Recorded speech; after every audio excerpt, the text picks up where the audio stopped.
Vamos a entrar al posacuerdo. Las FARC salen y hacen la dejación de armas y llegan a la vida civil. Esperamos que hagan eso los helenos, el Ejército de Liberación Nacional, y vamos a ver qué va a pasar con lo que han denominado ahora Macrin o estructura paramafiosa. ¿Usted ve llegar la paz a Colombia ya o cómo ve el camino?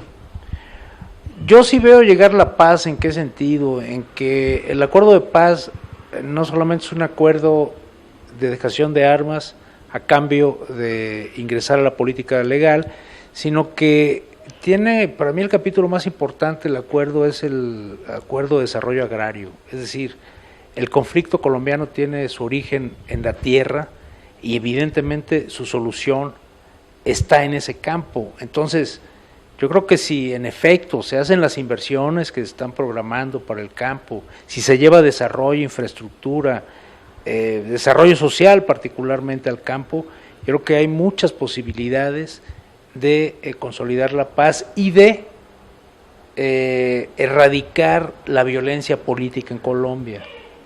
En todos los países de América Latina va a haber fenómenos criminales, pero creo que en la medida en que se logre la paz con unas estructuras insurgentes que luchan por reivindicaciones políticas, eso permitirá al Estado colombiano enfocarse en los fenómenos criminales, pero con la inversión social necesaria. Eso quiere decir, no es igual que tengamos una guerrilla política luchando por la toma del poder, a que tengamos estructuras criminales que hay que combatir con política criminal. Es muy diferente. Erradicar la violencia política creo que será un paso gigantesco para Colombia, y creo que sí es posible lograr la paz en ese sentido, sin que eso signifique que vaya a desaparecer el fenómeno criminal que históricamente ha estado arraigado en Colombia. Un ciudadano mexicano que es corresponsal en Colombia de la revista Proceso, cree más en la paz que muchos colombianos, y eso es lo paradójico. Así es esto. En el mundo apuestan a la paz en Colombia, creen en la paz en Colombia, y nosotros aquí seguimos dividiéndonos y vamos a la guerra o seguimos en la guerra o nos metemos en el camino de la paz. Hace unos años, Rafael, le quiero contar esta experiencia. Recibimos una información importante sobre unos ciudadanos mexicanos que estaban aquí en Colombia, en Medellín precisamente. Uno de ellos fue asesinado y le encontraron unos pliegos. O sea, cada pliego era con la figura de un santo, y dicen que eso estaba relacionado con el tema de metanfetaminas y demás. El cartel del Sinaloa le mete, llamémoslo así, duro al tema de la cocaína, pero entiendo que también están metidos de lleno en el tema de drogas sintéticas, en el caso de metanfetaminas. Es tan duro el tema como lo planteamos, o sea, es tan grave ese tema y es tanto el poder que están trayendo metanfetamina a Colombia también el cartel de Sinaloa. Bueno, es evidente que el cartel de Sinaloa no solamente está en el tráfico de cocaína, sino que gran parte de su negocio es la metanfetamina. Como sabemos, la metanfetamina es una droga sintética que ha ganado mucho mercado en todo el mundo, y que cada vez, digamos, el proceso de síntesis, de elaboración, los efectos que produce se acercan mucho a los efectos de la cocaína. Entonces, incluso en Estados Unidos se produce mucha metanfetamina. Esto quiere decir que el fenómeno de las drogas, por ejemplo, ahí me comentaba el ministro del posconflicto, Rafael Pardo, que la aspiración gubernamental es que en un lapso de 4 años después de la firma de la paz, que digamos ya está corriendo ese lapso, los cultivos de hoja de coca en Colombia caigan en 90%. O sea, según esa predicción, solamente va a haber el 10% de las 90,000, si mal no recuerdo, hectáreas actuales de sembradíos de coca, caerían a alrededor de 10,000. ¿Esto qué quiere decir? Que Colombia va a dejar de producir cocaína. Supongamos que es cierto. Si eso ocurre, los mercados que demandan drogas, particularmente Estados Unidos y Europa, sustituirán la cocaína por otro tipo de metanfetamina. Algún político norteamericano hace muchos años decía, lo que pasa es, acusando a México es el trampolín de las drogas hacia Estados Unidos, y un político mexicano respondió, bueno, pues somos el trampolín, pero la alberca está allá, ¿no? Es decir, el problema, a final de cuentas, yo creo que es el problema en el que el mundo está enfrentando el fenómeno de las drogas. Esta política restriccionista, prohibicionista, lo único que ha hecho es que proliferen las mafias dispuestas a abastecer a los mercados ilegales. Decía, creo que es una agrupación mexicana, Molotov, en la canción Frigoleros cuenta eso, y de los otros nos acusan y ustedes la consumen y ustedes son los... Exactamente, es tal cual. Usted habla del tema restrictivo frente a las drogas, de uso ilícito, ¿cierto? De todo esto,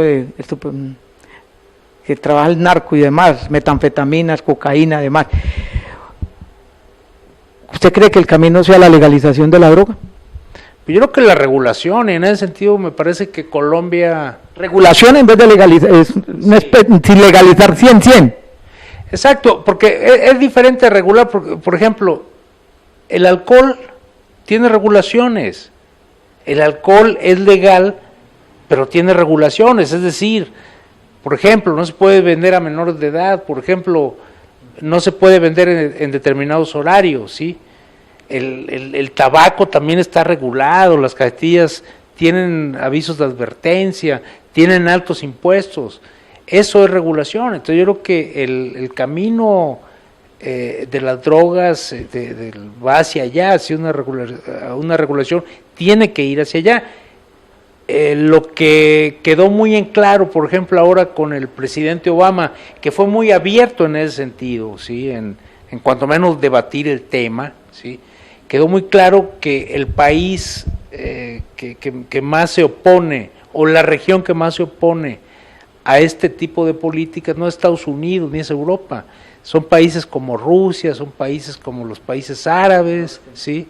Donde tienen incluso pena de muerte ellos para este tipo de delitos, ¿no? Entonces es un problema muy complejo que de luego el mundo nunca, va a ser muy difícil que se ponga de acuerdo, pero yo creo que hay avances, por ejemplo, cuando menos con cierto tipo de drogas como la marihuana.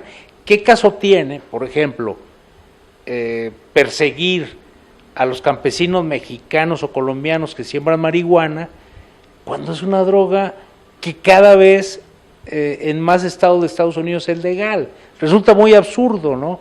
Criminalizar la producción de una droga en nuestros países cuando en Estados Unidos es legal. Entonces yo creo que cuando menos el camino apunta hacia allá, hacia una regulación en la que el mundo nunca se va a poner de acuerdo. Usted es de la revista Proceso y lleva 20 años en revista Proceso, ¿cierto? Entiendo. Sí. Usted conoció al fundador de la revista Proceso, al maestro del periodismo, don Julio Scherer. ¿Qué le aprendió? Bueno, es que yo me acuerdo que yo decidí ser periodista cuando leí una novela, más que novela, era una crónica de un acontecimiento histórico en México que fue el golpe a Excelsior. Excelsior en el año 1976 era el principal periódico de América Latina, tenía una calidad, una red de corresponsales en todo el mundo que lo hacía un referente en América Latina. Julio Scherer era su director, y Julio Scherer siempre fue un periodista muy crítico. Entonces el gobierno mexicano de aquella época que encabezaba Luis Echeverría, estamos hablando de la época del PRI, que era un partido... Hegemonía del PRI. Totalmente, ¿no? Entonces... y un partido muy resistente a la crítica, que trataba de controlarlo todo. Y desde el gobierno se fraguó un golpe contra la dirección de Scherer, porque el periódico Excelsior era una cooperativa. Entonces el gobierno maniobró, cooptó gente, y Scherer fue destituido de la dirección, entonces salió de Excelsior junto con grandes periodistas mexicanos a fundar la revista Proceso. El semanario Proceso, que acaba de cumplir 40 años hace 15 días, nació como un semanario independiente, como un semanario crítico del poder, como un semanario casi contra el poder, a pesar del poder, y ha tenido una tradición de independencia muy importante. Yo que he estado en varios países de América Latina, que uno sabe cómo se maneja la prensa en diferentes partes, puedo decir que Proceso es un ejemplo de libertad periodística, puedo decir que Proceso es un ejemplo de cómo el criterio que prevalece siempre frente a cualquier información es el periodismo.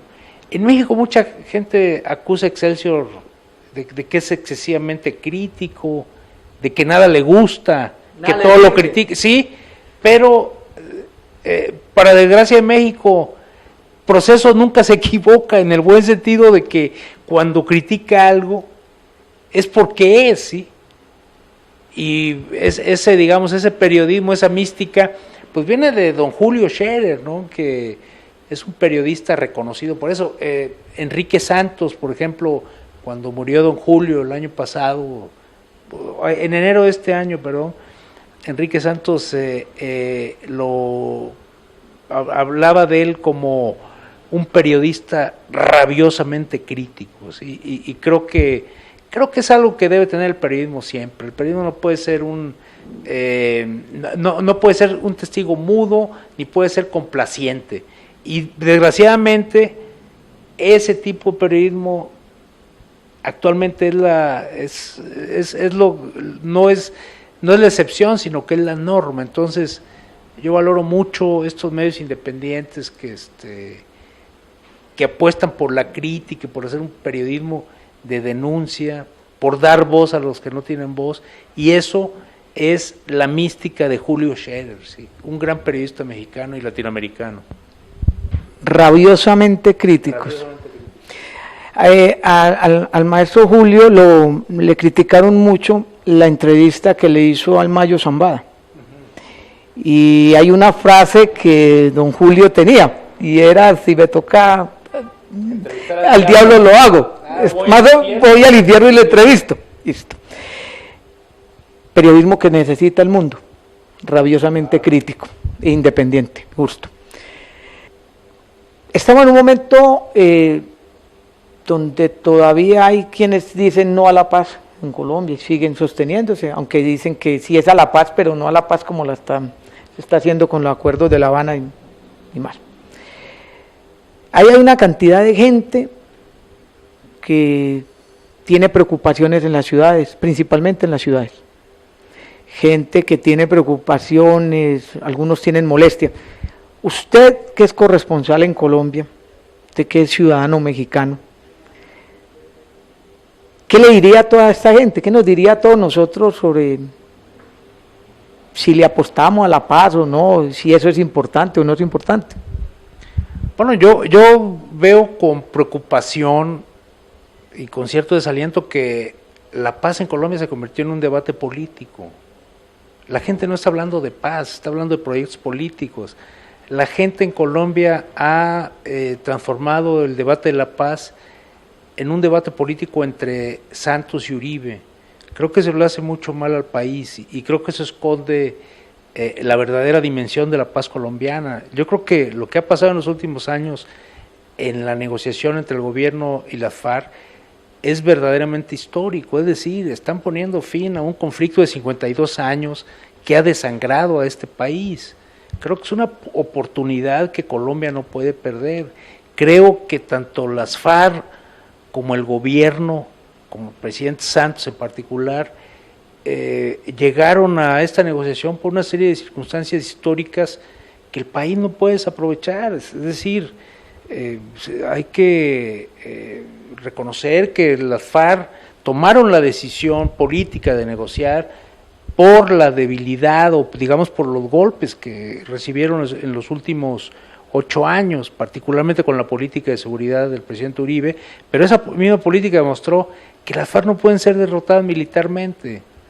Es decir, no hay salida militar a este conflicto. Eso está absolutamente demostrado. Entonces, la oportunidad de llegar a la paz mediante una negociación política, que mismos personajes como el recién fallecido Fidel Castro recomendaron durante años. Fidel, desde hace 20 y tantos años, dijo: la lucha armada en este momento no es viable en América Latina, ¿sí? Entonces, es que un líder revolucionario de este calibre haya reconocido esto en su momento, creo que habla de que la posibilidad de lograr la paz solamente es política, no es mediante una resolución militar. En ese sentido, creo que veo con un poco de preocupación que Colombia, este logro del país, porque es un logro del país, ha quedado un poco eclipsado por el debate político, y creo que la historia va a reconocer el papel tanto del presidente Santos como del secretario de las FARC de llegar a una negociación para poner fin a esta guerra, ¿no? El Estado colombiano habla de que ahora que termine el acuerdo de paz con las FARC, que empiece el posacuerdo y que inicie con el Ejército de Liberación Nacional y que posiblemente se dé con lo que han denominado BACRINO, que son estructuras paramilitares mafiosas, unas 14 o 15 en Colombia. Va a enfrentar decididamente, dice él, el Estado colombiano, sus funcionarios, quienes están al frente de sus destinos, del Estado colombiano, perdón, dicen que van a enfrentar el crimen urbano y el crimen rural, que lo van a enfrentar decididamente. El caso de lo que dice el ministro Pardo Rueda, en el sentido de que en 4 o 5 años solo habrán 10.000 hectáreas de cocaína, de mata de coca, perdón. Cosa que yo también dudo, me disculpa, pero sigo dudándolo también, pero están apostándole a eso. Una recomendación a este Estado colombiano para enfrentar realmente, decididamente, digámoslo así, y con efectividad al crimen. Es que, Luis Fernando, usted mejor que yo sabe que los periodistas no hacemos recomendaciones, sino reporteamos. Entonces yo lo que puedo decir al respecto es que en esa materia lo que hay que hacer es pues irse, digamos, a las experiencias exitosas, ¿no? ¿Sí? Yo, en el caso concreto de México, por ejemplo, yo veo que con respecto a Colombia y México está la policía y los organismos de seguridad más atrasados, por ejemplo, en cuestiones de inteligencia, de tecnología, ¿no? Colombia en eso nos lleva una ventaja. Entonces yo creo que ahí hay que apelar a las experiencias exitosas, pero creo que el hecho de terminar con un conflicto armado político y concentrarse en el combate al crimen organizado, creo que eso ya es una ganancia, porque el Estado colombiano va a poder destinar sus fortalezas y centrar sus fortalezas en combatir al crimen organizado. Hablar con Rafael Croda es encontrarle nuevos caminos a un tema tan complejo como el crimen transnacional, el crimen urbano, el crimen que agobia a México, Colombia, Panamá, Salvador, Guatemala, Honduras, República Dominicana, Brasil, Venezuela, pues, casi a toda América Latina. Y es aprender realmente de cómo entender las dinámicas del crimen. Muchas gracias, Rafael, y espero que nos podamos seguir viendo y haciendo para seguir tratando un tema tan importante como los que aquí se han visto. No, gracias a usted, Luis Fernando, y realmente esto no fue una entrevista, fue un diálogo, yo así lo tomo. Yo con usted no me considero entrevistado, ¿sí?, sino un interlocutor entre dos personas pues que tenemos perspectivas desde nuestras respectivas trincheras de un fenómeno como es el crimen organizado, ¿no? Muchas gracias.